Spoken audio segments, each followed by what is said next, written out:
So once you've signed up with a new user account, you'll be taken to this screen in SchoolStack, and you'll be prompted to first set up your classrooms. So if you teach elementary school, you likely have one class. So you might set up Miss Schwartz's class. And I said that I was a second grade teacher. If you teach multiple classrooms, like you teach maybe high school, different sections or different subjects, you might put Ms. Schwartz's physics class here, and then you can select the grade. So you can add as many classrooms here as you want. You also can always add and delete and change grades once you're in, but this would get you started. You might also notice down here you have a test classroom that's automatically created for you. That's so when you get logged into SchoolStack, you have sort of a demo area that you can always play around with, where you can add students and test features. Just become familiar with SchoolStack. So you have that too. So then once you've added your classroom, you'll go to the next step, where you then have to add subjects.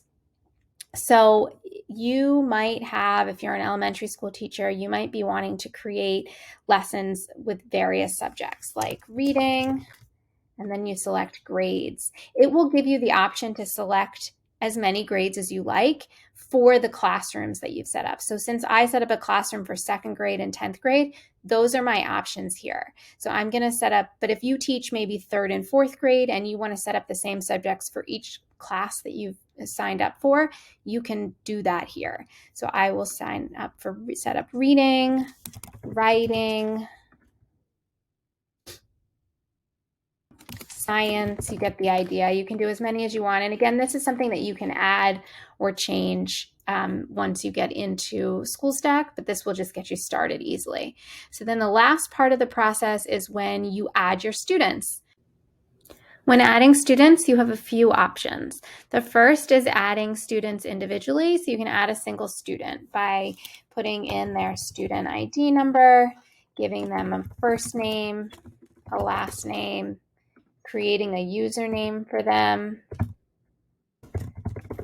and a password. And then selecting which classroom or classrooms you'd like them to be a part of. You can select as many as you want. You save that information and you'll see that your student shows up here. You can do this for as many students as you'd like.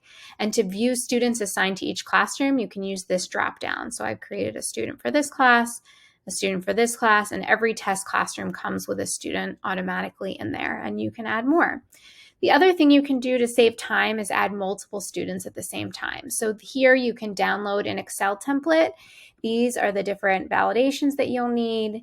You enter the information for all your students in the columns, their first name, last name, creating a username, and those types of things. And then you'll upload that file here, and you will then have all of your students imported here at the same time. So you can do that as well.